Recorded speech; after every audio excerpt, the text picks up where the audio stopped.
നമസ്കാരം. ക്ലോസ് എൻകൗണ്ടറിലേക്ക് സ്വാഗതം. സംഗീത നാടക അക്കാദമിയുടെ പുതിയ ചെയർപേഴ്സണായി ചുമതലയേൽക്കുന്ന മലയാളത്തിൻ്റെ മഹാനടി ശ്രീമതി KPSC ലളിതയാണ് ഇന്ന് ക്ലോസ് എൻകൗണ്ടറിൽ. സ്വാഗതം.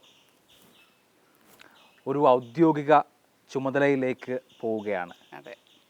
ആത്മവിശ്വാസമാണോ ആശങ്കയാണോ കൂടുതൽ? ആത്മവിശ്വാസം. എന്തുകൊണ്ടാണ് അങ്ങനെ? എൻ്റെ മേഖലയാണ് സംഗീതം, നാടകം, സിനിമ എല്ലാം. ആ മേഖലയിലേക്കുള്ള ഒരു കാൽവെപ്പാണ് എനിക്ക് തന്നിരിക്കുന്നത്. അപ്പോൾ ആ വകുപ്പുമായിട്ട് ഞാൻ കുറച്ച് ബന്ധത്തിലുള്ളത് കൊണ്ട് എനിക്ക് അതിനോട് കുറച്ചൊരു ഇഷ്ടവും ശരിയാവും എന്നൊരു ധാരണയുണ്ട് എൻ്റെ മനസ്സിൽ. വടക്കാഞ്ചേരിയിൽ ശ്രീമതി KPSC ലളിതയെ മത്സരിപ്പിക്കാൻ CPIM ആലോചിച്ചിരുന്നു, പക്ഷെ അത് നടന്നില്ല. അതിനുള്ള ഒരു പ്രായച്ചിത്തമായിട്ടാണോ ഇപ്പോൾ പുതിയ ചുമതല ഏൽപ്പിച്ചിരിക്കുന്നത്? അങ്ങനെയൊന്നുമല്ല. ഇവിടെ നിൽക്കാൻ പറ്റില്ല എന്നുള്ളത് ഞാനായിട്ടെടുത്ത തീരുമാനം എന്നുള്ളതേ ഉള്ളൂ. അല്ലാതെ എൻ്റെ പാർട്ടിക്ക് അതുമായിട്ട് ഒരു ബന്ധവുമില്ല. ഇവിടെ എല്ലാവരും വന്നു ഇവിടെ എന്നെ എങ്ങനെയെങ്കിലും ഒന്ന് പറഞ്ഞ് ശരിയാക്കി എടുക്കണം എന്നുള്ള ഒരു ലെവലിൽ എല്ലാവരും വന്നു. പക്ഷേ ഞാൻ അതിൽ ഉറച്ചു നിന്നു. ഞാൻ ചെയ്യില്ല എന്ന് ഉറച്ചു നിന്നു. അത്രമാത്രമേ ഉള്ളൂ. ഇല്ലാതെ അതിൻ്റെ ഒരു പ്രായശ്ചിത്വം എന്ന് പറയാൻ അവരെന്തെങ്കിലും തെറ്റ് ചെയ്തിട്ട് വേണ്ടേ പ്രായശ്ചിത്വമാക്കാനായിട്ട്. പക്ഷേ KPSC ലളിത ചേച്ചിയെ പോലെയുള്ള ഒരു അഭിനേത്രി മാത്രമല്ല, വളരെ കുട്ടിക്കാലം തൊട്ട് തന്നെ കമ്മ്യൂണിസ്റ്റ് പ്രസ്ഥാനവുമായി അടുത്ത് പ്രവർത്തിക്കുന്ന ആൾ, KPSC നാടകസമിതിയിലിരിക്കെ പ്രസ്ഥാനത്തിന് സംഭാവന നൽകിയിട്ടുള്ള ഒരാൾ മത്സരിക്കാൻ വരുന്നു എന്ന് കേൾക്കുമ്പോൾ തന്നെ നൂലിൽ കെട്ടിയിറക്കുന്നു തുടങ്ങിയ ആക്ഷേപങ്ങൾ ചില ആളുകൾ ഉന്നയിക്കുകയും പ്രകടനം നടത്തുകയും ഒക്കെ ചെയ്തുവല്ലോ. അപ്പോൾ അത്തരം കാര്യങ്ങളോടുള്ള ഒരു പ്രായച്ചിത്തം എന്നാണ് ഉദ്ദേശിച്ചത്? ഇല്ല, ഞാൻ അതിലൊക്കെ അപ്പുറം കേട്ടിട്ടുള്ളതാണ്. എന്തുമാത്രം കേട്ടിട്ടുണ്ട്. ഞാനും എൻ്റെ അച്ഛൻ പാർട്ടിക്ക് വേണ്ടിയിട്ട് തന്നെ ജീവിതം കളഞ്ഞ ഒരാളാണ്. അങ്ങനെയാണെങ്കിൽ അന്ന് എനിക്ക് പാർട്ടിയെ വെറുക്കാമായിരുന്നു. ഞാൻ വെറുത്തിട്ടില്ല. ഞാൻ ഇനിയും പാർട്ടിയെ വെറുക്കില്ല. ഒരിക്കലും പാർട്ടിയെ വെറുത്തിട്ട് എനിക്കൊരു ജീവിതമില്ല. ഇങ്ങനെ തന്നെ പോവുള്ളൂ. അങ്ങനെ മാറണമെങ്കിൽ എൻ്റെ രക്തം ഈ ചുവപ്പ് കളർ എന്നുള്ളത് വേറെ ഏതെങ്കിലും ഒരു കളറാവണം. അങ്ങനെ ഒരു കാലം വന്നാൽ മാത്രമേ ഞാൻ പാർട്ടിയെ പിന്മാറുള്ളൂ. വേദനിച്ചിരുന്നു ആ സമയത്ത് എന്തിന്? ഈ ആരോപണങ്ങളൊക്കെ കേട്ടപ്പോൾ? ഒരിക്കലുമില്ല. എന്തിനാ വേദനിക്കുന്നത്? അതൊക്കെ സഹജമല്ലേ. അപ്പം നമ്മുടെ സഖാവ് പിണറായി വിജയനൊക്കെ എന്തുമാത്രം വേദനിക്കണം. ഞാൻ ഈ ചെറിയ ഒരു കാര്യത്തിന് വേദനിച്ചിട്ടുണ്ട്. അയ്യോ എനിക്ക് വേദനയെന്നും പറഞ്ഞു നടന്ന അദ്ദേഹമൊക്കെ എന്തുമാത്രം വേദനിക്കണം. VS എന്തുമാത്രം വേദനിക്കണം. എനിക്ക് അതിലൊന്നും ഒരു വേദനയില്ല. പക്ഷേ തൃശ്ശൂർ ജില്ലയിൽ ഇടതുപക്ഷത്തിന് നഷ്ടപ്പെട്ട ഒരേ ഒരു മണ്ഡലം വടക്കാഞ്ചേരിയാണ്. ലളിത ചേച്ചി മത്സരിച്ചിരുന്നുവെങ്കിൽ ജയിക്കില്ലായിരുന്നോ? അതിപ്പോൾ തോക്കാനുള്ള മണ്ഡലം ആര് ചെന്നാലും തോക്കും. അങ്ങനെയാണെങ്കിൽ ഇന്നസെൻറ്റും പിന്നെ എന്ത് ചാക്കോയാണ്? PC ചാക്കോ. അദ്ദേഹമല്ലേ കോൺഗ്രസിൻ്റെ ഇതായിട്ട് ഇവിടെ ചാലക്കുടിയിൽ നിന്നത്, ഇരിങ്ങാലക്കുട ആ ഭാഗത്തൊക്കെ നിന്ന് കഴിഞ്ഞ MP. അദ്ദേഹം ജയിക്കത്തില്ലെന്ന് ആരാ വിചാരിച്ചേ? ഇയാളൊരു സിനിമാ നടൻ, ഇയാൾ എവിടെ നിന്ന് ജയിക്കാൻ പോകുന്നു? മറ്റേ അദ്ദേഹം ജയിക്കുള്ളൂ, വെറുതെ നാണക്കേടാവും എന്ന് ഉറപ്പിച്ച സ്ഥലമല്ലായിരുന്നു അത്. എന്നിട്ട് ആരാ ജയിച്ചേ? അപ്പോൾ അതൊക്കെ വെറുതെ ഒരു ആരോപണം മാത്രമേ ഉള്ളൂ. നിന്നിരുന്നെങ്കിൽ ജയിച്ചതിനെ ഒന്നുമില്ല. തോക്കാനുള്ളത് ആര് നിന്നാലും തോക്കാനുള്ള മണ്ഡലമാണെങ്കിൽ അത് തോറ്റിരിക്കും. അത്ര മാത്രമേ ഉള്ളൂ. ഈ മത്സരിക്കാൻ പാർട്ടി സമീപിച്ച സമയത്ത് ആരോഗ്യ പ്രശ്നങ്ങൾ പറഞ്ഞിരുന്നു. ഇപ്പോഴും ആ ആരോഗ്യ പ്രശ്നങ്ങളൊക്കെ നിൽക്കുകയല്ലേ? അതെ. പക്ഷെ ഈ ഒരു ഇലക്ഷന് നിൽക്കുക എന്ന് പറഞ്ഞാൽ നമ്മൾ ഇലക്ഷൻ കഴിഞ്ഞിട്ടാണ് കൂടുതലായിട്ട് അതിലേക്ക് നമ്മൾ ഇറങ്ങേണ്ടത്. നമുക്ക് ഓരോരുത്തരുടെ ഒരു ചെറിയ കാലിലൊരു മുള്ളു കൊണ്ടാൽ പോലും അവിടെ നമ്മൾ ഓടിയെത്തണം എന്നുള്ളതാണ് ഒരു MLAയുടെ ചുമതല. ഇടയ്ക്ക് മുകേഷിനെ കാണാതെ പോയി എന്നൊക്കെ പറഞ്ഞ് മുകേഷ് എന്തുമാത്രം വിഷമിച്ചിട്ടുണ്ടാവും. പോലീസിൽ പരാതി കൊടുത്തു. അതേപോലെ തന്നെ ഞാൻ എന്നെപ്പറ്റി പോലീസിലൊന്നും പരാതി കൊടുക്കേണ്ട ആവശ്യം വന്നു. എനിക്കറിയായിരുന്നു ഇത് നേരത്തെ. ഇവിടെ നിന്ന് കഴിഞ്ഞാൽ നമുക്ക് ആകെ പ്രശ്നമാവും. പിന്നെ തന്നെയല്ല, സാമ്പത്തിക നീക്കിയിരിപ്പൊന്നും എൻ്റെ കയ്യിലില്ല. ഞാൻ ജോലി ചെയ്തെങ്കിൽ വേണം എൻ്റെ കുടുംബം പുലർന്നു പോകാനാണ്. അപ്പോൾ ഇലക്ഷൻക്ക് നിന്ന് കഴിഞ്ഞിട്ട് ഞാൻ പിന്നീട് ആലോചിച്ച കാര്യങ്ങളാണ് അതൊക്കെ. ഇപ്പോൾ ഈ സംഗീത നാടക അക്കാദമിയുടെ ചെയർപേഴ്സണൊക്കെ ആകുമ്പോൾ പഴയതുമാതിരി ഓടി നടന്ന് അഭിനയിക്കാൻ പറ്റുമോ? ഇവിടെ മാസത്തിൽ 1-2 പ്രാവശ്യം അതിനല്ലേ നമുക്ക് നല്ല ബലമായിട്ടൊരു സെക്രട്ടറിയെ തന്നിരിക്കുന്നത്. അദ്ദേഹം ഉണ്ടല്ലോ എൻ്റെ കൂടെ, എൻ്റെ വലങ്കൈയും ഇടങ്കൈയും നല്ല 2 പേരാണ് കൂടെ ഉള്ളത്. അവരെ ഏൽപ്പിക്കാം എനിക്ക് കാര്യങ്ങൾ. അരനൂറ്റാണ്ട് ആയിട്ട് അഭിനയിക്കുകയാണ്, നിരന്തരം അഭിനയിച്ചുകൊണ്ടേയിരിക്കുന്നു. ഈ അഭിനയത്തോടുള്ള വല്ലാത്ത അഭിനിവേശം കൊണ്ടാണോ? അതുണ്ട്, അതില്ലെന്ന് പറയാൻ പറ്റില്ല. എനിക്ക് 2 ദിവസം അഭിനയിക്കാതിരുന്നാലും ക്യാമറ കാണാതിരുന്നാലും എനിക്ക് ഭയങ്കര വിഷമമാണ്. അതിനിടയിലായിരിക്കും നിങ്ങളൊക്കെ ഈ ക്യാമറയും കൊണ്ട് വരുന്നത്. അപ്പോൾ എനിക്ക് ഭയങ്കര സന്തോഷമാണ്. ഇന്നൊന്ന് കാണാൻ പറ്റുമല്ലോ എന്നുള്ള ഒരു മോഹം. അത് അഭിനയിക്കാൻ തുടങ്ങിയ കാലം തൊട്ട് അങ്ങനെ തന്നെയാണ്. വിശ്രമിക്കണമെന്ന് തോന്നിയിട്ടില്ലേ ഒരിക്കലും? ഇല്ല, 2 ദിവസം ഒരു ദിവസമൊക്കെ വിശ്രമിക്കണമെന്ന് തോന്നിയിട്ടുണ്ട്. കുറച്ച് ഞാൻ ഉച്ച വരെ എന്നെ വിളിക്കരുത്, ഞാൻ എഴുന്നേക്കില്ല കേട്ടോ എന്ന് പറഞ്ഞിട്ട് പോയി കിടക്കുന്ന ദിവസങ്ങളുണ്ടാവും. അന്ന് 7 മണിക്ക് ചാടി എഴുന്നേക്കും. എനിക്ക് അഭിനയിക്കാനൊന്നും, എനിക്ക് ആരോഗ്യം നന്നായിട്ടിരിക്കുകയാണെന്നൊരിക്കൽ എന്ത് കാര്യത്തിനും എങ്ങോട്ടെങ്കിലും ഇറങ്ങി പോകണമെന്നും ഒക്കെ ഭയങ്കര ഇഷ്ടമുള്ള ആളാണ് ഞാൻ. ഇവിടെ വീട്ടിൽ സാധനങ്ങൾ വരെ വാങ്ങിച്ചു കൊടുക്കുന്നത് ഞാനാണ്, കടയിൽ പോയി വാങ്ങിച്ചിട്ട്. ഒപ്പം നേരത്തെ സൂചിപ്പിക്കുകയുണ്ടായി, ഇത്രയും കാലം അഭിനയിച്ചതിന് ശേഷവും സാമ്പത്തികമായി നീക്കിയിരിപ്പൊന്നുമില്ല എന്ന്. ഇല്ല. അതെന്തുകൊണ്ടാണ് അങ്ങനെ? അതെന്തുകൊണ്ടാണെന്ന് വെച്ചാൽ എനിക്ക് ഒരുപാട് പ്രാരബ്ധം ഉണ്ടായിരുന്നു. എൻ്റെ കുടുംബത്തിൻ്റെ മുഴുവൻ ചുമതല എനിക്കായിരുന്നു. എൻ്റെ 4 ഇളയ പിള്ളേരുണ്ടായിരുന്നു. അച്ഛനുണ്ടായിരുന്നു, അമ്മയുണ്ടായിരുന്നു. എൻ്റെ അച്ഛനൊരു ഫോട്ടോഗ്രാഫറായിരുന്നു. അന്ന് ഒരു ഫോട്ടോഗ്രാഫർക്ക് എൻ്റെ അച്ഛന് കിട്ടിക്കൊണ്ടിരുന്ന ശമ്പളം എന്ന് പറയുന്നത് 250 രൂപയാണ്. ഈ 250, പിന്നെ നല്ല പെയിൻ്ററായിരുന്നു അച്ഛൻ. അതുകൊണ്ട് അച്ഛൻ ഈ പെയിൻറ്റ് ചെയ്തിട്ട് അന്നത്തെ കാലത്തൊക്കെ ഈ മരണ ഫോട്ടോ എടുക്കും.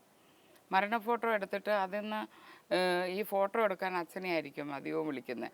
2-3 സ്റ്റുഡിയോയിൽ നിന്ന് അച്ഛനെ ഈ കർക്കിടക മാസമൊക്കെ ആയാൽ നല്ല തിരക്കായിരിക്കും. എല്ലാ ദിവസവും ഏതെങ്കിലും ഒരു മരണ ഫോട്ടോ എടുക്കാൻ വെളുപ്പാങ്കാലത്തെ ക്യാമറ തൂക്കി പോയി ഒക്കെ എടുത്തുകൊണ്ടിരുന്നു. അങ്ങനെയൊക്കെ ചെയ്തുകൊണ്ടിരുന്ന ഒരാളായിരുന്നു. അപ്പം ഞങ്ങൾ വളരെ സുഭിക്ഷമായിട്ട് 250 രൂപയുള്ളെങ്കിലും നന്നായിട്ട് തന്നെ ജീവിച്ചതാണ്. കമ്മ്യൂണിസ്റ്റ് പാർട്ടിയുടെ പ്രവർത്തകൻ കൂടിയായിരുന്നു. അങ്ങനെയും കൂടെ സമയം കിട്ടിയ നേരെ അതിന് പോകും, വീട്ടിൽ പോലും വരുമില്ല. കലയാണ് എല്ലാം തന്നത്. പക്ഷേ കലാജീവിതത്തിലേക്ക് കടക്കുന്നതിന് ഒത്തിരി എതിർപ്പുകൾ ഉണ്ടായിരുന്നില്ലേ വീട്ടിൽ നിന്നും അമ്മയിൽ നിന്നും ഒക്കെ? എൻ്റെ അമ്മ പിണങ്ങിപ്പോവുകയൊക്കെ ചെയ്തതാണ്, എന്നെ ഡാൻസ് പഠിപ്പിക്കാൻ അയച്ചെന്നും പറഞ്ഞ്. അന്ന് ഈ ബ്രദർ എന്ന് പറഞ്ഞ ഒരു വയസ്സുള്ള ഒരു കുട്ടി ഉണ്ടായിരുന്നു. ഞങ്ങൾക്ക് അതിനെ എടുത്താണേ വെച്ചോണ്ട് ഒരു പോക്കങ്ങ് പോയി. അപ്പോൾ ഞങ്ങൾ ഈ പിന്നെ ശ്രീനിവാസൻ്റെ സിനിമയിലെ പോലെ അയ്യോ അമ്മേ പോവല്ലേ എന്ന് പറഞ്ഞ് കരച്ചിലൊക്കെ ഉണ്ടാക്കി. പക്ഷേ അതിനകത്ത് നാടകമായിട്ടായിരുന്നെങ്കിലും ഇതിനകത്ത് ജീവിതത്തിൽ ഭയങ്കരമായിട്ട് വേദനിച്ചിട്ട് ഞാനും എൻ്റെ അനിയത്തിയും കൂടെ ഒത്തിരി കരഞ്ഞു. അപ്പം അച്ഛൻ പറഞ്ഞു പോയിട്ട് ഇനി വന്നോളും, 1 മാസം സഹിച്ചാൽ മതി, ഇനി വരുമെന്ന് പറഞ്ഞ പോലെ അമ്മ 1 മാസം കഴിഞ്ഞപ്പോൾ തിരിച്ചു വന്നിട്ട് പറയുന്നത് എന്താണെന്ന് വെച്ചാൽ നാടകത്തിന് അയക്കരുത്, പിന്നെ ഡാൻസിന് പോയിക്കോട്ടെ എന്നായി. പിന്നെ കാല് തൊട്ട് വന്നിച്ചിട്ട് ഞാൻ പറഞ്ഞു എന്തിനു പോയാലും ശരി തന്നെ എന്നെക്കൊണ്ട് ഈ കുടുംബത്തിനൊരു പേരുദോഷം ഉണ്ടാവില്ല എന്നുള്ളത് സത്യം ചെയ്തു അച്ഛൻ്റെ അമ്മയുടെയും കാലത്തൊട്ട്. സിനിമയിലെ കരിയർ എടുക്കുമ്പോൾ കെ സേതുമാധവൻ്റെ സിനിമകളിലൂടെയാണ് കൂട്ടുകുടുംബം മുതൽ ഇങ്ങോട്ട് ശ്രദ്ധേയായി രംഗത്തേക്ക് വരുന്നത്. ഇതുവരെയുള്ള സിനിമകൾ എടുത്ത് സ്വയം വിലയിരുത്തുമ്പോൾ KPSC ലളിത എന്ന അഭിനേത്രിയെക്കുറിച്ച് എന്താണ് സ്വയം തോന്നുന്നത്? എനിക്ക് എന്താണ് സ്വയം തോന്നുന്നത് വെച്ചാൽ അഭിമാനം എന്ന് പറയുന്നത് ഇതിനേക്കാൾ കൂടുതലായിട്ടൊരു നടിക്ക് ഉണ്ടായിട്ടുണ്ടോ എന്നെനിക്ക് സംശയമാണ്. കാരണം സിനിമയിൽ ഞാൻ വന്നിട്ട് എനിക്ക് യാതൊരു തരത്തിലുള്ള പിന്നെ ഈ സിനിമയിൽ അഭിനയിക്കാൻ വേണ്ടിയിട്ടോ അല്ലെങ്കിൽ വേറൊരു കാര്യത്തിന് വേണ്ടിയിട്ടോ സിനിമയിൽ നിന്ന് എനിക്ക് ഒരു പേരുദോഷം ഉണ്ടായിട്ടില്ല. ഒരാളിന് പോലും എന്നെപ്പറ്റി വിരൽ മടക്കാൻ പറ്റില്ല. അത് എൻ്റെ ആദ്യത്തെ ഗുരു സേതു സാറാണ്. എന്നെ സിനിമയിൽ കൊണ്ടുവന്നത് KPSC നാടകത്തിൽ നിന്ന് ഞാൻ വന്നത് KPSC തോപ്പിൽ ബാസി മുഖാന്തരമാണ് ഞാൻ വരുന്നത്. ഇപ്പോഴും വളരെ അഭിമാനപൂർവ്വം KPSC പേരിൻ്റെ മുൻപിൽ കൊണ്ടു നടക്കുകയാണ്. KPSC കാലത്തിന് ശേഷം പിന്നെ നാടകത്തിലേക്ക് ഗൗരവമായി പോയിട്ടില്ലേ? ഇല്ല. ആഗ്രഹമുണ്ടോ? ഉണ്ട്, ഭയങ്കര ആഗ്രഹമുണ്ട്. മാസത്തിൽ ഒരു 2 നാടകമെങ്കിലും കളിക്കണമെന്ന് ആഗ്രഹമുണ്ട്. എന്താ അറിയില്ല, എൻ്റെ ജീവിതത്തിൽ അത് ഒന്നാമത് നമുക്ക് അറിഞ്ഞ് സിനിമ ചെയ്യുന്നതിനേക്കാൾ നമ്മുടെ ജീവിതമാണ് നാടകം. നാടകം എന്ന് പറഞ്ഞാൽ പച്ചയായിട്ട് കാണിക്കുകയാണ്. മറ്റത് ചത്തതിനെ നമ്മളെടുത്ത് ഇങ്ങനെ തൂക്കി നിർത്തി ഇങ്ങനെ കാലും കൈയും ആട്ടിയൊക്കെ ചെയ്യുന്നൊരു അതെല്ലാം ഇങ്ങനെ ആർട്ടിഫിഷ്യലാണ് സിനിമ എന്ന് പറഞ്ഞാൽ, എൻ്റെ അഭിപ്രായത്തിൽ പറയുകയാണെങ്കിൽ. എന്നാൽ ഇതെല്ലാം നമ്മൾ ഷൂട്ട് ചെയ്തതിന് ശേഷം ഒരു സ്വിച്ച് ഇട്ടാതെ ഓടിക്കൊണ്ടിരിക്കും. നാടകം എന്ന് പറഞ്ഞാൽ അതല്ല, നമ്മൾ സ്റ്റേജിൽ നമ്മൾ അറിഞ്ഞ് അഭിനയിക്കണം, ഇല്ലെങ്കിൽ നമുക്ക് അതിനുള്ള ഉത്തരം കിട്ടത്തില്ല ഓഡിയൻസിൻ്റെ ഇടയിൽ നിന്ന്. ഈ KPSC കേരളത്തിൻ്റെ രാഷ്ട്രീയ ഭാഗധേയം തന്നെ നിർണ്ണയിച്ചിട്ടുള്ള ഒരു മഹാപ്രസ്ഥാനമാണ്. പക്ഷേ പിന്നീട് അതിനൊരു മുന്നോട്ട് പോക്കുണ്ടായില്ല, അല്ലെങ്കിൽ അത് ജീർണാവസ്ഥയിലായി. കമ്മ്യൂണിസ്റ്റ് പാർട്ടിക്കും വലിയ ശ്രദ്ധയില്ല. അതിനൊരു പുനരുദ്ധാരണം ആവശ്യമില്ലേ? തീർച്ചയായിട്ടും അത് കൊണ്ടുവരണം എന്ന് എൻ്റെ മനസ്സിൽ ഭയങ്കര ആഗ്രഹമുണ്ട്. നിങ്ങൾ തന്നെ കമ്മ്യൂണിസ്റ്റാക്കിയ നാടകം തൊട്ട് ഇങ്ങോട്ട് KPSCയെ വളർത്തിയതും പാർട്ടിയെ വളർത്തിയതും പിന്നെ ഈ നാടകത്തിന് വലിയൊരു പങ്കുണ്ട്, വലിയ പങ്ക്. അത് അങ്ങോളം ഇങ്ങോളം കേരളത്തിൻ്റെ അങ്ങോളം ഇങ്ങോളം ഉള്ള പാർട്ടിക്കാർക്ക് എല്ലാവർക്കും അറിയാവുന്ന കാര്യമാണ്. ഞങ്ങൾ നാടകത്തിനൊക്കെ അങ്ങോട്ടൊക്കെ കോഴിക്കോട് മലബാർ സൈഡൊക്കെ പോകുമ്പോഴത്തേക്കും ഭയങ്കര അഭിപ്രായമാണ്. ഇപ്പോൾ അത് കുറച്ച് കുറഞ്ഞിട്ടുണ്ട്, എല്ലാവരും അവരവരുടെ കാര്യം നോക്കി പോയി. പിന്നെ ഒന്നാമത് പഴയ പോലുള്ള ആൾക്കാരൊന്നും ഇപ്പോൾ KPSCയിലില്ല. അത് ഒന്നാമത് പാർട്ടിയോട് സ്നേഹമുള്ളവരൊന്നും ഉണ്ടെന്ന് എനിക്ക് വലിയ വിശ്വാസമൊന്നുമില്ല. കാരണം എല്ലാം കൊച്ചു പിള്ളേർ അവരായി ഒരു KPSCയുടെ പേര് ഇപ്പുറത്ത് വെക്കണം, അതിന് വേണ്ടിയിട്ട് കുറച്ച് നാൾ KPSC നിൽക്കുന്നു, അത്രയേ ഉള്ളൂ. അന്നൊക്കെ കഷ്ടപ്പെട്ടവരെ പോലുള്ള ഒരു കഷ്ടപ്പെടാൻ ഇന്ന് വേണം, അതുപോലുള്ള നാടകങ്ങളും വേണം. സിനിമാക്കാരുടെ അത്രയും ഗ്ലാമർ നാടകക്കാർക്കില്ല. ഒരുപാട് കഷ്ടപ്പെട്ടിട്ടുള്ള ദാരിദ്ര്യത്തിലുള്ള ആളുകൾ ഉണ്ടാകുമല്ലോ. ഇപ്പോൾ സംഗീത നാടക അക്കാദമിയുടെ ചെയർപേഴ്സൺ ആവുകയാണ്. അവർക്കൊക്കെ വേണ്ടി എന്തെങ്കിലും ആലോചനയിലുണ്ടോ? തീർച്ചയായിട്ടും എന്തെങ്കിലുമൊക്കെ ചെയ്യണമെന്നുണ്ട്. ഞാൻ പറഞ്ഞില്ലേ, പാർട്ടി പറയുന്ന അനുസരിച്ച് പാർട്ടി അതിനൊക്കെ എതിര് പറയില്ല എന്നാണ് എൻ്റെ ബലമായ വിശ്വാസം. കാരണം പാവപ്പെട്ടവരെ പിന്നെ എല്ലാ കലാകാരന്മാർക്കും വേണ്ട പുരോഗതി കൊടുക്കണം എന്ന് തന്നെയാണ് പാർട്ടിയുടെ ഉദ്ദേശം. അപ്പം നമ്മൾ അങ്ങനെ എന്തെങ്കിലുമൊക്കെ കാര്യങ്ങൾ അവതരിപ്പിക്കുകയാണെങ്കിൽ ഒരിക്കലും കൈയൊഴിയില്ല എന്നെനിക്ക് വളരെയധികം 100% വിശ്വാസമുണ്ട്. ഈ സത്യൻ അന്തിക്കാടിൻ്റെ ചിത്രങ്ങളിലെ സ്ഥിരം കഥാപാത്രമാണ്. ചില പ്രത്യേക രസമുള്ള സാമൂഹിക പശ്ചാത്തലമുള്ള ഒരു ചേടത്തിയോ അങ്ങനെയൊക്കെയുള്ള പലതരത്തിലുള്ള വൈവിധ്യമുള്ള റോളുകൾ ചെയ്തിട്ടുണ്ട്. പക്ഷേ സത്യൻ അന്തിക്കാടിൻ്റെ അവസാന ചിത്രത്തിൽ ഉണ്ടായിരുന്നില്ല. അതെന്താണ്? അവസാനമൊന്നും ആയില്ലല്ലോ, എന്തിനാ കഷ്ടമുണ്ട് കേട്ടോ. അല്ല, ഇറങ്ങിയ അവസാന ചിത്രത്തിൽ ഉണ്ടായിരുന്നില്ല. സത്യൻ ഇനി എത്ര സിനിമകൾ ചെയ്യാൻ കിടക്കുന്നു, എത്ര സിനിമ. അതിപ്പം നമുക്ക് അങ്ങനെ പറഞ്ഞിട്ട് കാര്യമില്ല. നമ്മൾ ഇപ്പോൾ എൻ്റെ ഹസ്ബൻഡിൻ്റെ എല്ലാ പടത്തിലും ഞാൻ അഭിനയിച്ചിട്ടില്ല. നോക്കുവാണെങ്കിൽ വളരെ കുറച്ച് പടങ്ങളിലേ ഞാൻ അഭിനയിച്ചിട്ടുള്ളൂ. ക്യാരക്ടർ ഉണ്ടെങ്കിൽ തീർച്ചയായിട്ടും എനിക്ക് പറ്റിയ വേഷം ഉണ്ടെങ്കിൽ സത്യം വിളിക്കുമെന്ന് എനിക്ക് പരമവിശ്വാസമുണ്ട്. വളരെയധികം 100% വിശ്വാസമുള്ള ആളാണ് ഞാൻ. അല്ല, സാധാരണഗതിയിൽ സത്യൻ അന്തിക്കാട് ചിത്രങ്ങളുടെ ഒരു കെമിസ്ട്രിയിൽ KPSC ലളിതയ്ക്ക് ഒരു പങ്കുണ്ടായിരുന്നു. ഉണ്ടായിരുന്നു, ഇപ്പോഴും ഉണ്ട് പങ്ക്. എന്നും എപ്പോഴും എന്നുള്ള സിനിമയിൽ അഭിനയിക്കാത്തതിൽ തന്നെ സത്യന് ദുഃഖമുണ്ടെന്നും പറഞ്ഞ് വിളിച്ചിട്ടുണ്ട്. ചേച്ചിയെ ഒരു തരത്തിലും ഒരു സീൻ പോലും വന്നു ചേരാൻ പറ്റാത്ത ഒരു സിറ്റുവേഷനിലേക്കാണ് കഥ നീങ്ങിക്കൊണ്ടിരിക്കുന്നത്. ഞാൻ എവിടെ കൊണ്ട് ഞാൻ പറഞ്ഞു, സത്യം എനിക്ക് വേണ്ടിയിട്ട് അങ്ങനെ എഴുതരുത്, എനിക്ക് വേണ്ടിയിട്ട് എഴുതേ വേണ്ട, ഞാനുണ്ട് സത്യൻ്റെ കൂടെ, ഞാനുണ്ട്. അടുത്ത സിനിമയിൽ ഉണ്ടാകും. അറിയില്ല, സിനിമയെ പറ്റി സംസാരിക്കാറില്ല ഞങ്ങൾ വീട്ടുകാര്യങ്ങൾ സംസാരിക്കും. ഭരതൻ്റെ ചിത്രത്തിലും മകൻ സിദ്ധാർത്ഥിൻ്റെ ചിത്രത്തിലും അഭിനയിച്ചിട്ടുണ്ട്. മകൻ്റെ ചിത്രത്തിൽ അഭിനയിക്കുമ്പോൾ അച്ഛൻ്റെ അതേ പ്രതിഭാവിലാസം അനുഭവപ്പെട്ടിട്ടുണ്ടോ? അങ്ങനെ ചോദിച്ചാൽ ബുദ്ധിമുട്ടാണ് പറയാം. അവനിപ്പോൾ ഉള്ള ഈ യുവതലമുറയുടെ വാഗ്ദാനത്തിൽപ്പെട്ട ഒരാളായിട്ടാണ് എനിക്ക് തോന്നിയിട്ടുള്ളത്. പക്ഷേ നന്നായിട്ടേ തോന്നിയിട്ടുള്ളൂ, മോശമായിട്ടൊന്നും തോന്നിയിട്ടില്ല. സിനിമ പറയുന്ന സമയത്ത് തീർക്കുക, അവൻ ഉദ്ദേശിക്കുന്ന ഷോട്ടുകൾ എടുക്കുക, അതൊക്കെ ചെയ്യുന്നുണ്ട്. ബഹളമില്ല, ഒന്നുമില്ല, ലൊക്കേഷനിൽ യാതൊരു ബഹളവും ഇല്ല. ഈ ചന്ദ്രേട്ടൻ എവിടെയാ എന്ന സിനിമ കുറേ കാലത്തിന് ശേഷം ദിലീപിന് തന്നെ ഒരു ബ്രേക്ക് ആയിരുന്നു. ആളുകളൊക്കെ കണ്ട ഒരു സിനിമയാണ്. ഭരതൻ്റെ മേക്കിംഗ് എന്ന് പറയുന്നത് വളരെ വെർസറ്റൈൽ ആയിട്ടുള്ള മറ്റൊരു സംഗതിയാണല്ലോ. ഇപ്പോഴത്തെ കാലത്തുള്ള ജനപ്രിയ ചിത്രങ്ങൾ എടുക്കാൻ കഴിയുന്ന ഒരാളാണ് മകൻ എന്ന് തോന്നിയിട്ടുണ്ടോ അഭിനേത്രി എന്നുള്ള നിലയിൽ? അത് തന്നെയാണ് ഉദ്ദേശം. അവനില്ലാതെ കണ്ട് ഈ പുതിയ തലമുറയിൽപ്പെട്ട ആ ടൈപ്പ് സിനിമകളുണ്ടല്ലോ, അങ്ങനത്തെ സിനിമയെക്കാളും അവനിഷ്ടം കുടുംബസഹിതം ഫാമിലിയോടെ പോയി കാണുന്ന സൈസ് ചിത്രങ്ങൾ. അത് തീരെ അങ്ങനെ ജീവിതനോഗം മാതിരിയല്ല, അല്ലാതെ ഇപ്പോഴത്തെ കാലത്ത് നടക്കുന്ന സംഭവങ്ങളും ഇപ്പോഴത്തെ സിനിമയായിട്ട് രൂപപ്പെടുത്തുകയും വേണം, അതേസമയം കുടുംബത്തോടെ പോയിരുന്ന് കാണുകയും വേണം എന്നുദ്ദേശിച്ച് തന്നെയാണ് അവൻ സിനിമ എടുക്കുന്നത്. അടുത്ത സിനിമയും അങ്ങനെ തന്നെയാണ് പ്ലാൻ ചെയ്യുന്നത്. ഭരതൻ സംവിധാനം ചെയ്ത സിനിമകളിൽ ചേച്ചിയുടെ ഏറ്റവും ഫേവറേറ്റ് ആയിട്ടുള്ള സിനിമ ഏതാണ്? വൈശാലി. അതിൽ അഭിനയിച്ചിട്ടില്ല? ഇല്ല. എങ്കിലും വൈശാലിയാണ് ഏറ്റവും. വൈശാലി ഞാൻ എത്ര പ്രാവശ്യം കണ്ടെന്ന് വെച്ചാൽ എനിക്കൊന്നും ഒരു 20-25 പ്രാവശ്യം കണ്ടു കാണും. ഇപ്പോഴും അത് കാണാൻ ഭയങ്കര ഇഷ്ടമാണ്. അതിനകത്ത് മ്യൂസിക് കേൾക്കാൻ ഭയങ്കര ഇഷ്ടമാണ്, ഭയങ്കര ഇഷ്ടമാണ് എനിക്ക്. ഭർത്താവ് മരിച്ചതിന് ശേഷം ചേച്ചി ആദ്യമായിട്ട് അഭിനയിക്കുന്ന സിനിമ വീണ്ടും ചില വീട്ടുകാര്യങ്ങൾ, സത്യൻ അന്തിക്കാടിൻ്റെ സിനിമയായിരുന്നു. അതിലും വളരെ സ്നേഹമായി ആയ ഒരു അമ്മ ഒപ്പം ഭാര്യ, അങ്ങനെയാണ് അഭിനയിക്കുന്നത്. അതൊരു വല്ലാത്ത പ്രയാസമുള്ള ഘട്ടമായിരുന്നു എന്ന് കേട്ടിട്ടുണ്ട്. അതെ, ഞാൻ അഭിനയിക്കുന്നില്ല എന്ന് തന്നെ വിചാരിച്ചിട്ടാണ് ഇരുന്നിരുന്നത്. കാരണം എനിക്കെന്തോ ഞാൻ വിചാരിച്ചു കഴിഞ്ഞു, എനിക്കിനിയും അഭിനയിക്കാനും പറ്റില്ല, ഒന്നുമില്ല, ജീവിതത്തിൽ ഒന്നുമില്ല, ബ്ലാങ്ക് ആയിട്ടിരിക്കുക. ഒന്നാമത് കുറേ കടമുണ്ടായിരുന്നു, അതൊരു വഴിക്ക് നിൽക്കുന്നുണ്ട്. പ്രായമായി, മോള് പ്രായമായി, ഇവൻ 10ാം ക്ലാസ്സിൽ പഠിക്കുന്നതേ ഉള്ളൂ. എന്താണ് ജീവിതത്തിൽ മുമ്പോട്ട് പോവുക? കുട്ടികളൊക്കെ സ്കൂൾ വിട്ട് വന്നു കഴിഞ്ഞാൽ ഓടി വരും, എവിടെയും തങ്ങില്ല അവർ. അമ്മ എങ്ങനെയാണ്, അമ്മയ്ക്ക് എങ്ങനെയാണ്, അമ്മ എന്ത് ചെയ്യുന്നു എന്ന് അറിയാൻ വേണ്ടിയിട്ട് ഓടി വരും. പക്ഷേ ഞാനിങ്ങനെ ഒരു മന്ദബുദ്ധി മാതിരി ഒരു സാധനമായിരുന്നു.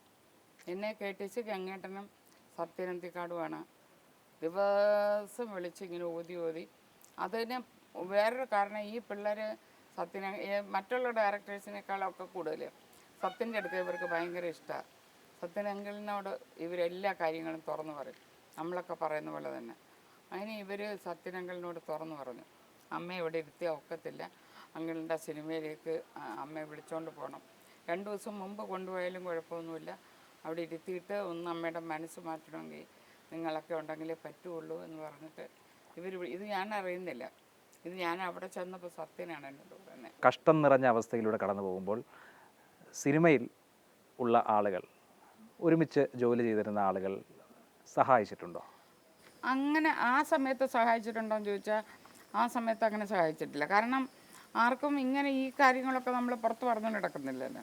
ഇങ്ങനെ പല ഘട്ടങ്ങളിൽ സാമ്പത്തികമായ ബുദ്ധിമുട്ടുകൾ, മാനസികമായ ബുദ്ധിമുട്ടുകൾ ഇവയൊക്കെ ഉണ്ടാകുമ്പോൾ സഹപ്രവർത്തകരായ ആളുകൾ അന്വേഷിക്കുക, സഹായിക്കുക, അങ്ങനെ ഒരു സംവിധാനം സിനിമയിലില്ലേ? അന്നൊന്നും അത് നമുക്കിപ്പോൾ തീരെ വയ്യാതെ കിടക്കാമെന്ന് വിചാരിച്ചോ, നമ്മളിപ്പോൾ എഴുന്നേക്കാൻ വയ്യാതെ കിടക്കുന്ന ഒരു ലളിത ചേച്ചിക്ക് തീരെ വയ്യാത്ത കിടപ്പാണ്, എന്തോ ഓപ്പറേഷനൊക്കെ ആയിട്ട് കിടക്കുകയാണ്.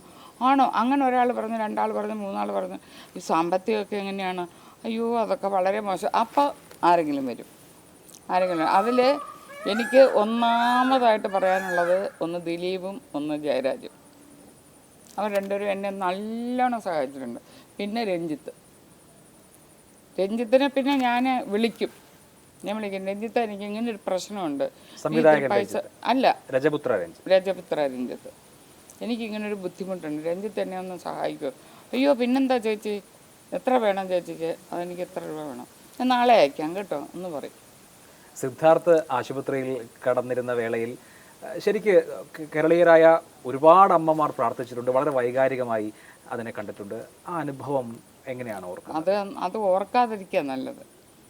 അത്രമാത്രം എനിക്ക് മനസ്സിന് ഇങ്ങനെ അതായത് 48 മണിക്കൂർ ഞാനിങ്ങനെ എണ്ണി കഴിച്ചു കൂട്ടുമായിരുന്നു. വെള്ളം കുടിച്ചിട്ടുണ്ടെന്ന് തോന്നുന്നു, അതെനിക്കറിയില്ല. ആരൊക്കെയോ കൊണ്ടുവന്ന് തന്ന് വെള്ളം കുടിച്ചിട്ടുണ്ട്, ആരൊക്കെയോ നമ്മളെ സഹായിച്ചിട്ടുമുണ്ട്. പൈസ നമ്മൾ വിചാരിക്കാത്ത ആൾക്കാരൊക്കെയാണ് ആശുപത്രി കൊണ്ട് ബില്ല് കെട്ടിയിരിക്കുന്നത്. അങ്ങനെയൊക്കെ ഉള്ള സമയത്തല്ലേ നമ്മളെ ഒരാൾ സഹായിക്കേണ്ടത്. അങ്ങനെയൊക്കെ ഒരുപാട് ജയസൂര്യ സഹായിച്ചു. അത് എൻ്റെ കയ്യിൽ തന്നെ കൊണ്ടു തരുമായിരുന്നു. ബാക്കിയുള്ളത് ആശുപത്രിയിലെ കാര്യങ്ങളൊക്കെ ഞാനൊന്നും അറിഞ്ഞിട്ടില്ല, ഞാൻ അവിടെ ഇരുന്നു എന്നുള്ളതേ ഉള്ളൂ. എൻ്റെ മോളും ഭർത്താവും ഒക്കെ വന്നിട്ടുണ്ടായിരുന്നു, അവരും ഒക്കെ ഒരുപാട് ഹെൽപ്പ് ചെയ്തിട്ടുണ്ട്. വല്ലാതെ തകർന്നു പോയ ഘട്ടമായി. അതെ, തീർച്ചയായിട്ടും അതെ. ഇനി ഇങ്ങോട്ടില്ലാന്ന ആൾ ഉള്ള ഒരു ലെവൽ വന്നപ്പം ഞാൻ ഓർത്തു, ഞാൻ എന്തിനാ പിന്നെ ജീവിച്ചിരിക്കുന്നു. എനിക്കിതൊന്നും, എൻ്റെ മോടെ കാര്യം പിന്നെ ഞാൻ നോക്കേണ്ട ആവശ്യമില്ല. അവൾക്ക് നല്ലൊരു ഭർത്താവിനെ കിട്ടിയിട്ടുണ്ട്. ആ വീട്ടുകാരും എന്നെക്കാളും നന്നായി നോക്കുന്ന ആൾക്കാരാണ് ആ അമ്മായിയമ്മ. ICUവിൽ നിന്ന് വാർഡിലേക്ക് മാറ്റിയതിന് ശേഷം ചേച്ചി അഭിനയിക്കാൻ വർക്കിന് പോയിരുന്നു. അങ്ങനെ പോകേണ്ടിയിരുന്ന സാഹചര്യം എന്തായിരുന്നു ചോദിച്ചാൽ, അതാണ് ചാർലി എന്ന് പറയുന്ന പടം. ആ പടത്തിൽ അഭിനയിക്കാനായിട്ട് അവർക്ക് ആരെയൊക്കെയോ നോക്കിയിട്ട് അവർക്ക് ആരും ആ ഡയറക്ടർക്ക് അങ്ങോട്ട് പോരാ. ഇപ്പോൾ 2 ദിവസത്തെ വർക്കേ ഉള്ളൂ, രാത്രി വന്ന് ചെയ്താൽ മതി, 9 മണിക്ക് ശേഷം പിന്നെ അവിടെ വേറെ ജോലിയൊന്നും ഇല്ലല്ലോ. അപ്പോൾ വാർഡിലേക്കൊക്കെ മാറ്റി. അപ്പോൾ എന്നോട് പറഞ്ഞു ഇങ്ങനെ ചേച്ചി വരണം. 2-3 ദിവസം എൻ്റെ ആൾക്കാർ പിന്നെന്താ, ഞാൻ ഓർത്തു നമ്മളൊരിക്കലും നമ്മുടെ ജോലിയെ നിന്ദിക്കാൻ പാടില്ല. ഇപ്പം അവന് കുഴപ്പമൊന്നുമില്ലല്ലോ, ശരി പോയിട്ട് രാത്രി പോയിട്ട് ഒരു ദിവസം മാത്രം 6 മണിക്ക് ശേഷം പോയി 9 മണി വരെ നിന്നു. ബാക്കിയൊക്കെ 3 ദിവസം വർക്ക് ചെയ്തു, 3 നൈറ്റ് ആയിട്ട് തീർത്തു. കലാരംഗത്ത് നിൽക്കുമ്പോഴുള്ളൊരു ബുദ്ധിമുട്ട് ചിലപ്പോൾ പ്രിയപ്പെട്ട ആളുകൾക്ക് അത്യാവശ്യമുള്ളപ്പോൾ പോലും അടുത്തുണ്ടാകാൻ കഴിയാറില്ല. ഒരിക്കൽ ഞാൻ കേട്ടിട്ടുണ്ട്, അമ്മ മരിക്കുന്ന വേളയിൽ അടുത്തുണ്ടാകാൻ കഴിഞ്ഞിട്ടില്ല, അപ്പോൾ അഭിനയിക്കുകയായിരുന്നു എന്നൊക്കെ. എന്താണത്? ഞാൻ എൻ്റെ അമ്മയെ പോയി കണ്ട്, അമ്മ അന്ന് ആശുപത്രിയിലാണ്, അരിപ്പാട്ട് ആശുപത്രിയിലായിരുന്നു. അമ്മയെ പോയി കണ്ട്, അപ്പോൾ അമ്മയ്ക്ക് എന്നെ ഓർമ്മയുണ്ടായിരുന്നു, നോക്കി. അപ്പോൾ ഞാൻ പറഞ്ഞിങ്ങനെ ഞാനിവിടെ സാജൻ എന്ന് പറഞ്ഞ ഒരാളുടെ പടത്തിന് വേണ്ടിയിൽ അമ്പലപ്പുഴ ചേർത്തല അവിടെ വീട്ടിൽ തന്നെ ഉണ്ട്, എന്തെങ്കിലും ആവശ്യമുണ്ടെങ്കിൽ വിളിച്ചാൽ ഞാൻ വരാം. ആ ശരിയെന്ന് അമ്മ പറയുകയും ചെയ്തു. അത് കഴിഞ്ഞ് ഞാനിങ്ങനെ പോന്നു കഴിഞ്ഞാണ് ബോധം മറന്നെന്ന് തോന്നുന്നുണ്ട്. കുറച്ച് കഴിഞ്ഞപ്പോൾ ബാബു എന്നെ വിളിച്ചു പറഞ്ഞു, ഡോക്ടർ വീട്ടിൽ കൊണ്ടുപോക്കണം പറഞ്ഞു. നീ ഇവിടെ കിടത്തണ്ട, കിടത്തിയാലും പ്രത്യേകിച്ച് ട്രീറ്റ്മെൻ്റ് ഒന്നുമില്ല, വീട്ടിൽ കൊണ്ടുപോയിക്കോളൂ എന്ന് പറഞ്ഞ്. എങ്ങോട്ട് കൊണ്ടുപോകണമെന്ന് അറിയാനാണ് ബാബു വിളിക്കുന്നത്. ശ്യാമളയുടെ വീട്ടിലേക്ക് കൊണ്ടുപോകണോ അതോ ബാബു താമസിക്കുന്നിടത്തേക്ക് കൊണ്ടുപോകണമെന്നറിയാം. അപ്പോൾ അവരെന്ത് കാര്യം എന്നോട് ചോദിച്ചിട്ടേ ചെയ്യുള്ളൂ. അപ്പം ഞാൻ പറഞ്ഞു ബാബു നീ താമസിക്കുന്നിടത്തോളം, അതാണ് നമ്മുടെ തറവാട് വീടായിട്ട് വെച്ചിരിക്കുന്നത്. മറ്റേത് അവളെ കല്യാണം കഴിച്ചു കൊടുത്ത വീടാണ്, നമ്മുടെ അവിടെ ഒന്നും അങ്ങനെ ഒരു രീതിയില്ല. അപ്പോൾ ഞാൻ പറഞ്ഞു ഇപ്പോൾ വീട്ടിൽ നിന്ന് എല്ലാവർക്കും കാണാൻ വരണമെങ്കിൽ തന്നെ ഈ കല്യാണം കഴിച്ച വീട്ടിലേക്ക് പോയി കാണുക അത് ചെയ്യില്ല അവർ. നീ താമസിക്കുന്ന രാമപുരത്തേക്ക് തന്നെ കൊണ്ടുപോയാൽ മതി എന്ന് പറഞ്ഞ് അങ്ങനെ രാമപുരത്തേക്ക് അമ്മയെ മാറ്റി. രാത്രി വർക്ക് കഴിഞ്ഞിട്ട്, അപ്പോൾ എനിക്ക് അങ്ങനെ അമ്മയുടെ ഓർമ്മയുണ്ട്. വർക്ക് കഴിഞ്ഞ് ഒരു 9 മണിയായി. പക്ഷേ ഞാനോർത്ത് രാത്രി പോകണ്ട, രാവിലെ പോകാമെന്ന് പറഞ്ഞ് ഒരു വെളുപ്പാങ്കാലമായി ഒരു 5 മണിയായപ്പോൾ തൊട്ട് ഫോണിങ്ങനെ നിരന്തരം ബെല്ലടിച്ചുകൊണ്ടിരിക്കുന്നു. നോക്കുമ്പോൾ അമ്മ മരിച്ചു എന്നുള്ള വാർത്തയാണ്. എന്നോട് അപ്പം തന്നെ കഴിഞ്ഞ്, അപ്പം എൻ്റെ വർക്ക് കഴിഞ്ഞ് ലാസ്റ്റാണ് ഞാൻ വന്നത്.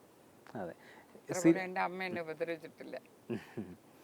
സിനിമയിലും ഒപ്പം ഇപ്പോൾ സീരിയലിലും അഭിനയിക്കുന്നുണ്ട്, പ്രത്യേകിച്ച് തമാശ വേഷങ്ങളിൽ. സിനിമയിൽ അഭിനയിക്കുന്നതിനേക്കാൾ എളുപ്പമാണോ ടെലിവിഷൻ? തീർച്ചയായിട്ടും അതെ, സിനിമയിൽ അഭിനയിക്കുന്നതിനേക്കാൾ എളുപ്പമാണ്. കുറച്ചും കൂടെ അത്രയും കൂടെ ടെൻഷനൊന്നുമില്ല സീരിയൽ അഭിനയിക്കുമ്പോഴത്തേക്ക്. സിനിമയിൽ അഭിനയിക്കുന്ന അത്ര നാടകീയത അല്ലാതെ ഇപ്പോൾ തട്ടിമുട്ടി പോലെയുള്ള സീരിയലിൽ അഭിനയിക്കുമ്പോൾ സാധാരണ വർത്തമാനം പറയുന്നത് മാതിരി വളരെ സ്വാഭാവികമായി സാധാരണ വീട്ടിലെങ്ങനെയാണോ അങ്ങനെ പോലെ പെരുമാറുന്നത് പോലെ കാണുന്നു. അത് മനഃപൂർവ്വം ചെയ്യുന്നതാണോ? അതെ, കാരണം അത് സ്ക്രിപ്റ്റ് ഉണ്ട്. അത് കണ്ണൂരുള്ള ഒരു ഗിരീഷ് എന്ന് പറഞ്ഞ ഗിരീഷ് ഗ്രാമിക പുള്ളിയാണ് അത് എഴുതുന്നത്. സ്ക്രിപ്റ്റ് കൊണ്ടുവരും, നമ്മളതിൻ്റെ ത്രെഡ് മൊത്തത്തിൽ ഇതാണ് കഥ എന്ന് നമ്മുടെ സുഖിൽ പറഞ്ഞു തരും. സുഖിൽ എന്ന് പറഞ്ഞൊരു പയ്യനാണ് അസിസ്റ്റൻറ്റ് ഡയറക്ടർ. പറഞ്ഞു തന്നു കഴിഞ്ഞാൽ 8 സീനെന്നോ അല്ലെങ്കിൽ 7 സീനെന്നോ പറഞ്ഞാൽ ഫസ്റ്റ് സീൻ എടുക്കുന്നു, അത് വായിക്കുന്നു, ഫുള്ളായിട്ട് 2 പ്രാവശ്യം വായിക്കും, പിന്നെ നമുക്ക് തോന്നിയ പോലെ പറയും. ഈ മഞ്ജു പിള്ളയുമായിട്ടുള്ള കെമിസ്ട്രി, നിങ്ങൾ വളരെ ആത്മബന്ധമുള്ള ആളുകളും അതെ, വളരെ അടുത്ത് പോയി അത്രയങ്ങ്.